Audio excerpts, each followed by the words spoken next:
Hi there, this is Aditi and I welcome you all to my channel Adi Staging where you learn English easily with me. This is day 71 of our free spoken English course and আজকে আমরা কি শিখতে চলেছি? এর আগের ক্লাসে আমি তোমাদের গেটের কয়েকটা ব্যবহার শিখিয়েছিলাম এবং আজকে আরো কয়েকটা গেটের অ্যাডভান্সড ব্যবহার তোমাদেরকে আমি শেখাবো। So welcome you all to this class যেখানে আমরা গেটের কিছু অ্যাডভান্সড ব্যবহার শিখছি এবং এটা পার্ট 2 বিকজ আগের ক্লাসে অলরেডি আমি কয়েকটা ব্যবহার তোমাদের শিখিয়েছি অ্যান্ড দ্যাট ওয়াজ পার্ট 1 ওকে। নাও আজকে আমরা যেটা শিখবো সেটা হলো দেখো গেটকে আমরা আগের দিনের ক্লাসে যে 10টা ব্যবহার শিখেছিলাম তার অতিরিক্ত আরো অনেক জায়গায় আমরা গেটের ব্যবহার পাই এবং আগেইন আমাদের সেম কোয়েশ্চেন আসে যে এখানে গেট কেন ব্যবহার হচ্ছে। যেমন আমি শুরু করছি যেটা দিয়ে সেখানেই দেখো আমরা অনেক জায়গায় কনফিউজ হব, মানেটা বুঝতেই অ্যাকচুয়ালি আমাদের বাংলায় প্রবলেম হয় যে এখানে গেটটা কেন ব্যবহার হচ্ছে। যেমন বলছে I got my friend to go to the movie.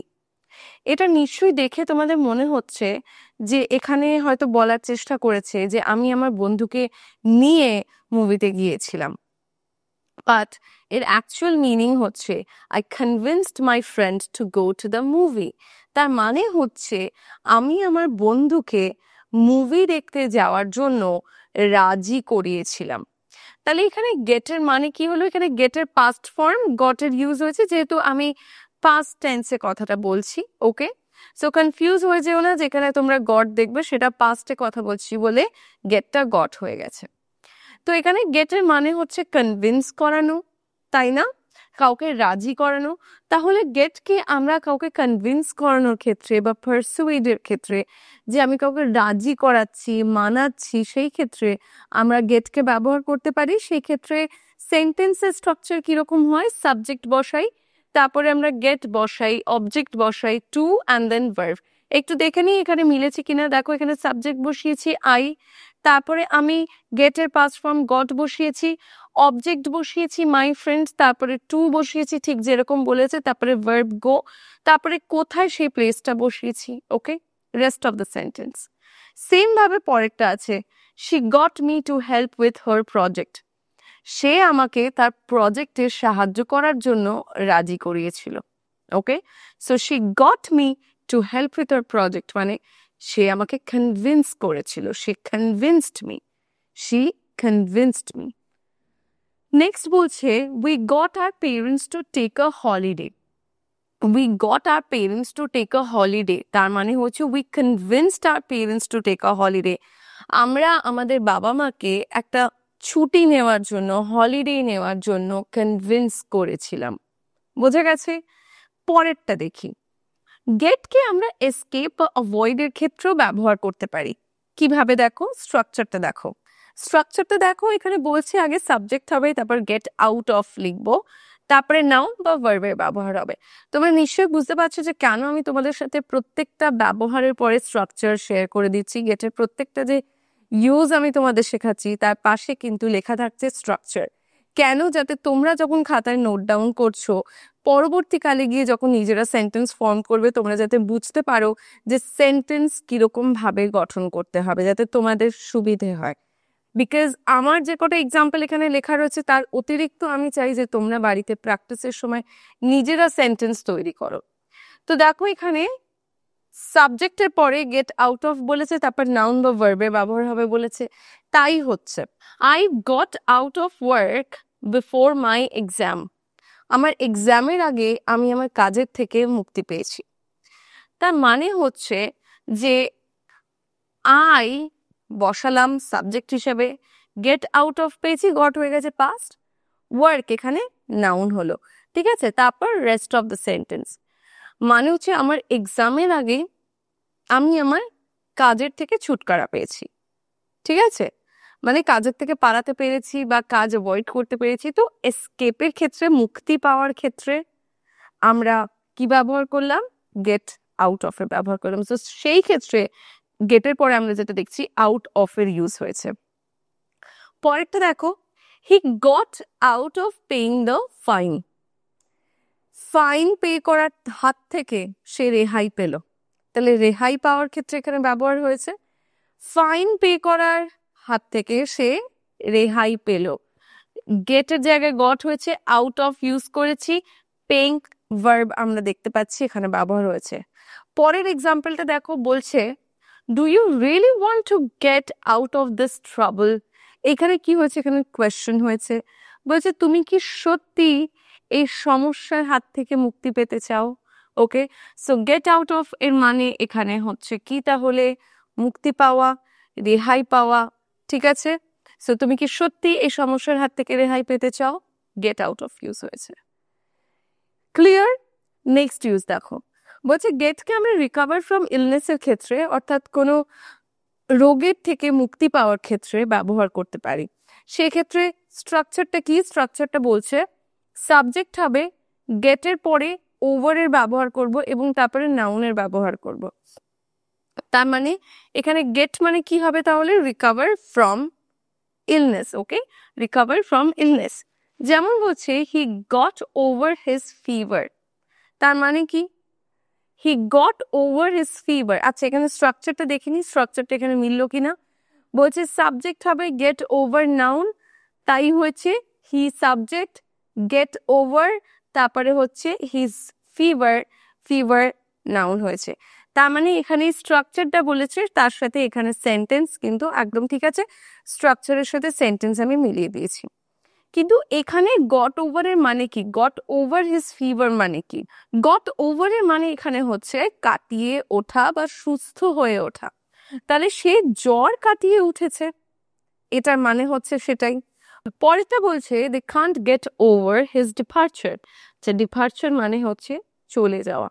They can't get over his departure, এখানে গেট ওভার মানে হচ্ছে কাটিয়ে ওঠা, কিন্তু কিসের থেকে কাটিয়ে ওঠা, তার চলে যাওয়ার থেকে। তার মানে হচ্ছে তারা এখনো তার চলে যাওয়ার দুঃখ দুঃখ কাটিয়ে উঠতে পারেনি, তারা এখনো তার চলে যাওয়ার দুঃখ কাটিয়ে উঠতে পারেনি। They can't get over his departure. Okay, পরেরটা দেখি, পরেরটা বলছে if you try you will get over this problem. যদি তুমি চাও, যদি তুমি চেষ্টা করো, তাহলে তুমি এই সমস্যাটা কাটিয়ে উঠতে পারবে। ওকে, ইজি। পরেরটা দেখি। আচ্ছা, এগুলো একটু খেয়াল করবে যে গেটের পরে কি বসছে, যেমন ফার্স্টটায় কিছু নেই, পরেরটায় আউট অফ, তারপরেরটায় ওভার বসিয়েছি। নেক্সট হচ্ছে গেট বসিয়েছি এখানে, কিন্তু এখানে গেটের মানে আলাদা। গেটের মানে হচ্ছে এখানে প্রস্তুত করা, তৈরি করা, প্রিপেয়ার ফুড অর ড্রিঙ্ক, কোনো খাদ্য বা পানীয় প্রস্তুত করা বা তৈরি করা। স্ট্রাকচার কি আছে, subject get object easy. So এখানে বলছে I am getting some tea for us, আমি আমাদের জন্য চা নিয়ে আসছি। Okay, so I am getting some tea for us means I am preparing some tea for us, আমি আমাদের জন্য, তার মানে চা তৈরি করছি। Okay, can you get me a cup of coffee, তুমি কি আমাকে এক কাপ কফি তৈরি করে দিতে পারবে। Okay, can you get me a cup of coffee. আচ্ছা, এনে দেওয়ার ক্ষেত্রেও কিন্তু আমরা গেটের ব্যবহার করি এখানে। নেক্সট বলছে she is getting dinner ready, সে রাতের খাবার প্রস্তুত করছে। গেটিং ডিনার রেডি মানে she is preparing dinner. Okay, so she is getting dinner ready, সে রাতের খাবার প্রস্তুত করছে। সো এখানে তাহলে আমরা আনা বা প্রস্তুত করার ক্ষেত্রে গেট এর ব্যবহার করছি। অ্যান্ড আই হোপ যে এতক্ষণ আমরা যে ইউজগুলো দেখলাম সেগুলো তোমাদের কাছে ক্লিয়ার হয়ে গেছে। চলো দেখে নিয়ে পরে কি রয়েছে। অভ্যস্ত হয়ে পড়ার ক্ষেত্রে আমরা গেটের ব্যবহার করি, কিন্তু গেটের পরে আমরা ইউজ টু ব্যবহার করি। তো গেট ইউজ টু এর মানে হচ্ছে অভ্যস্ত হয়ে পড়া। যেমন এখানে বলছে I am getting use to waking up early, অর্থাৎ সকালে ওঠা আমার অভ্যাস হয়ে পড়ছে। He is getting use to living in a new city, নতুন শহরে থাকা তার অভ্যাস হয়ে পড়ছে, মানে নতুন শহরে থাকতে সে অভ্যস্ত হয়ে পড়ছে। পরেরটা বলছে you will get used to this new rule very soon, এই নতুন নিয়মে তুমি খুব তাড়াতাড়ি অভ্যস্ত হয়ে পড়বে। তো এইখানে স্ট্রাকচার কি হচ্ছে, আমরা সাবজেক্ট ব্যবহার করছি, গেটের ইউজ করছি, ইউজ টু ব্যবহার করছি, তারপরে নাউন বা ভার্বের আইএনজি ফর্মের ব্যবহার হচ্ছে। ঠিক আছে, যেমন এই ক্ষেত্রে আমরা দেখতে পাচ্ছি ইউজ টু এর পরে ওয়েকিং ব্যবহার করেছি, ওয়েক ভার্বের আইএনজি ফর্ম, আবার living, live ING, right. So একটু স্ট্রাকচারটা আমাদের খেয়াল রাখতে হবে। পরেরটা বলছে গেটের মানে হচ্ছে কিছু করা, ওকে, নিজের জন্য কিছু, অ্যাকচুয়ালি নট করা, করানো, ওকে, নিজের জন্য কিছু করানো। যেমন আমরা অনেক সময় বলি না, আমি আমার ঘর রং করিয়েছি, আমি আমার গাড়ি পরিষ্কার করিয়েছি, আমার ব্যাগগুলো ধুইয়েছি। তো এই যে আমি এখানে কাজগুলো কাউকে দিয়ে করাচ্ছি, রাইট? তো সেই ক্ষেত্রে আমরা এখানে গেট ভার্বকে ইউজ করব। যেমন বলছে I got my hair cut, তার মানে হচ্ছে আমি আমার চুল কাটিয়েছি, ঠিক আছে? এখানে হেয়ার কাট না, যেমন আমরা বলি না that's a nice hair cut, not that hair cut. So এখানে হেয়ার কাট দুটো আলাদা। গট মাই হেয়ার কাট, তার মানে আমি আমার চুল কাটিয়েছি। এখানে কাট ভার্বের কিন্তু আমরা দেখতে পাচ্ছি থার্ড ফর্ম ইউজ হচ্ছে। সো কাট, তার জন্য আমরা বুঝতে পারছি না কাটেড তো হয় না, রাইট? বিকজ স্ট্রাকচার কি বলছে দেখো, বলছে সাবজেক্ট হবে গেট হবে, তারপর অবজেক্ট হবে, তারপর ভার্বের থার্ড ফর্ম হবে। তো তাই হয়েছে সাবজেক্ট হয়েছে, গেট হয়েছে, ভার্বের আমরা দেখতে পাচ্ছি, তারপরে অবজেক্ট হয়েছে মাই হেয়ার, অ্যান্ড দেন ভার্বের থার্ড ফর্ম কাট। পরেরটা বলছে হি গট হিজ কার ওয়াশড, তার মানে হচ্ছে সে তার গাড়ি ধুইয়েছে, সে তার গাড়ি পরিষ্কার করিয়েছে, okay? He got his car washed. তাহলে তোমরা বলো তো, আমি যদি বলি আমি আমার ঘর রং করিয়েছি, তাহলে কি হবে? একটু একসাথে করার চেষ্টা করি। আমি তারপর বলছে গেট ব্যবহার করতে হবে, আমি বলেছি করিয়েছি পাস্ট ফর্ম, সো গট হবে আই গট। তারপর বলছে ঘর বা মানে বাড়ি, মাই হাউস, আমার বাড়ি বলেছে, আই গট মাই হাউস। আমি বলেছি রং করিয়েছি, রং করানো ইংলিশ পেইন্ট, সো ভার্বের থার্ড ফর্ম হয়ে যাচ্ছে পেইন্টেড। তাহলে কি হবে? I got my house painted, right? Next কি বলছে? Did you get your shoes polished, did you get your shoes polished, তার মানে প্রশ্ন করছে তুমি কি তোমার জুতোগুলো পলিশ করিয়েছো? I got my phone repaired, আমি আমার ফোন ঠিক করিয়েছি। নেক্সট ইউজ বলছে গেটকে আমরা ট্রান্সপোর্ট ক্যাচ করার ক্ষেত্রে, অর্থাৎ কোনো ভেহিকেলে ওঠা বা কোনো ধরার ক্ষেত্রে, যানবাহনের ক্ষেত্রে আমরা ব্যবহার করি। মানে চড়ার ক্ষেত্রে, প্রবেশ করার ক্ষেত্রে, যেরকম ট্যাক্সি হলে, ক্যাব হলে আমরা তার ভেতরে ঢুকি, তো সেই ক্ষেত্রে গেট ইন হবে। তো ঢুকে আমরা বসি, গেট ইন। এবং গেট অন কোন জায়গায় হবে? যে ক্ষেত্রে আমাদের চড়তে হয়, ঠিক আছে? যেরকম বাস, ট্রাম, মেট্রো, ফ্লাইট, এগুলোর ক্ষেত্রে হবে হচ্ছে গেট অন। ফাইন। তো মাথায় রাখবে আমরা অন ইউজ করব সেই জিনিসগুলোর জন্য যেখানে আমরা চড়ি, বসতেও পারি, দাঁড়াতেও পারি। কিন্তু আমরা ইন ইউজ করব সেগুলোর জন্য যেখানে মাথা নিচু করে আমাদের ঢুকতে হয় এবং বসে থাকতে আমরা দাঁড়াতে যেখানে পারি না, ঠিক আছে? এটা সবচেয়ে সহজ উপায় মাথায় রাখার, যদিও এর উপর আগেও আমি ক্লাস করিয়েছি। সো এখানে দেখো বলছে I got on the bus, তার মানে আমি বাসে উঠেছি, বাসে উঠেছিলাম। She got on the train, সে ট্রেনে উঠেছিল। Did you get in the car, তুমি কি গাড়িতে উঠেছো? তুমি কি গাড়িতে উঠেছো বা তুমি কি গাড়িতে উঠেছিলে? Did you get in the car. So very easy structure, subject get on or in, বসাতে হবে ভেহিকেলটা কি আছে সেটা দেখে, এবং তারপরে ভেহিকেল বা ট্রান্সপোর্টের নামটা আমাদের বসিয়ে দিতে হবে। গেটকে আমরা কোনো সিচুয়েশন ঘটার ক্ষেত্রেও ব্যবহার করতে পারি, এবং এখানে অনেকগুলো অ্যাকচুয়ালি এক্সাম্পল রয়েছে। যেমন দেখো, he got injured in an accident, কি হয়েছে? গট ইনজিওর্ড মানে কি? গট ইনজিওর্ড মানে হচ্ছে আহত হওয়া, সে একটা অ্যাক্সিডেন্টে আহত হয়েছিল। হি গট হিজ বাইসাইকেল স্টোলেন, তার মানে তার সাইকেল চুরি হয়েছে। তো কোনো একটা ঘটনা ঘটার ক্ষেত্রে আমরা এখানে গেটকে ইউজ করছি। আবার দেখো বলছি if you are not careful you may get into trouble, ট্রাবলের আগে গেট ইনটু ব্যবহার করা, অর্থাৎ তুমি যদি সতর্ক না হও তুমি সমস্যায় পড়তে পারো। তারপর বলছে I goat involved in a new project, আমি একটা নতুন প্রজেক্টে জড়িয়ে পড়েছি। জড়িয়ে পড়ার ক্ষেত্রে গট ইনভলভড ব্যবহার করা হয়। সো কোনো একটা সমস্যা, কোনো একটা মানে কি বলবো, কোনো ঘটনা ঘটার ক্ষেত্রে আমরা গেটকে পাই অনেক জায়গায়। যেরকম গেট ফায়ার্ড হতে পারে, গেট ফায়ার্ড মানে হচ্ছে যে চাকরির থেকে বের করে দেওয়া, সেক্ষেত্রে আমরা গেট ফায়ার্ড ব্যবহার করি। আবার যেমন গেট টায়ার্ড মানে ক্লান্ত হওয়া, গেট স্কেয়ার্ড মানে হচ্ছে ভয় পাওয়া। আবার যেমন গেট অ্যাডিক্টেড মানে নেশাগ্রস্ত হওয়া, গেট সারপ্রাইজড মানে হচ্ছে আশ্চর্য হওয়া, গেট টায়ার্ড মানে ক্লান্ত হওয়া, গেট স্কেয়ার্ড মানে হচ্ছে ভয় পেয়ে যাওয়া, এরকম আরো ব্যবহার রয়েছে।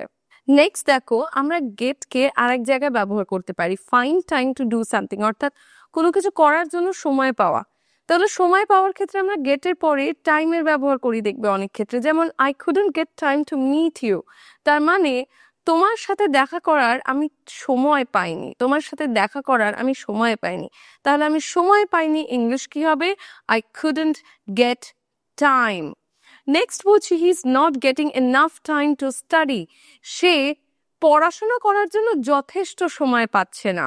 তাহলে সেই ক্ষেত্রে গেটিং টাইমের ব্যবহার হলো গেটিং এনাফ টাইম মানে যথেষ্ট সময় পাওয়া। পরেরটা বলছে, will you get some time to rest on your day off, অর্থাৎ তোমার ছুটির দিনে তুমি রেস্ট করার জন্য কি কিছু সময় পাবে? Will you get some time. Okay, তাহলে সময়ের আগে গেট ইউজ করা মানে হচ্ছে কোনো কিছু করার জন্য সময় পাওয়া। গেটকে আমরা along এর সাথে ব্যবহার করতে পারি, along এর আগে আমরা গেটকে পাই কি ক্ষেত্রে? তখন গেটের মানে কি হয়ে যায়? তখন গেটের মানে হয় হ্যাভ আ গুড রিলেশনশিপ, কারোর সাথে ভালো সম্পর্ক থাকা, কারোর সাথে মিশতে পারা ভালোভাবে। যেমন I get along well with my colleagues, তার মানে আমি আমার কালিগসের সাথে ভালোভাবে মিশতে পারি, অর্থাৎ আমার কালিগসের সাথে আমার ভালো সম্পর্ক রয়েছে। হি is not getting along with his new boss, তার মানে সে তার নতুন বসের সাথে ঠিক মিশতে পারছে না। He is not getting along with his new boss. পরেরটা বলছে, do you get along with your neighbors, অর্থাৎ তুমি কি তোমার প্রতিবেশীদের সাথে মিশতে পারো, অর্থাৎ তোমার কি প্রতিবেশীদের সাথে ভালো সম্পর্ক রয়েছে? সো গেট along মানে হচ্ছে মিশতে পারা কারোর সাথে বা ভালো সম্পর্ক তৈরি করতে পারা। গেটকে আমরা থ্রু এর আগে ব্যবহার করি কি ক্ষেত্রে? দেখো, কমপ্লিট সামথিং, এখানে সামথিং আমি শর্টে লিখেছি, or manage to do something. Structure কিরকম হবে? Get, subject, get, through and then object. Very easy, প্রত্যেকটা এখানেও দেখতে পাচ্ছ তোমরা, আমি স্ট্রাকচার লিখে দিয়েছি। সো যেরকম বলছে ফার্স্ট এরটা দেখো, I finally goat through the exam, তার মানে হচ্ছে অবশেষে আমার এক্সাম শেষ হয়ে গেছে। ওকে, অবশেষে আমার এক্সাম শেষ হয়ে গেছে। We got through a lot of difficulties, অর্থাৎ আমরা অনেক সমস্যার মধ্যে দিয়ে গিয়েছি, তার মানে we managed two do something, that means আমরা কিছু ম্যানেজ করতে পেরেছি বা আমরা কিছু ম্যানেজ করতে সক্ষম হয়েছি। তাহলে কোনো কিছুর মধ্য দিয়ে যাওয়া বা কোনো কিছু শেষ করতে পারার ক্ষেত্রে আমরা গেট থ্রু এর ব্যবহার করি। পরের এক্সাম্পলটা বলছে, did you get through this tough task, তুমি কি এই কঠিন টাস্কটা কমপ্লিট করতে পেরেছিলে? সো গেট থ্রু মানে হচ্ছে again here manage to do something or complete something, তুমি কি কাজটা করতে সক্ষম হয়েছিলে, তুমি কি কাজটা কমপ্লিট করতে পেরেছিলে, right? So that's pretty much it. এই অবধি আমরা গেটের যা ব্যবহার শিখেছি, it will be enough for you if you understand and if you practice. Okay, now I'm going to give you a quick worksheet. এই ওয়ার্কশিটটা তোমরা দেখো and আমি চাই যে তোমরা এটাকে কমপ্লিট করো।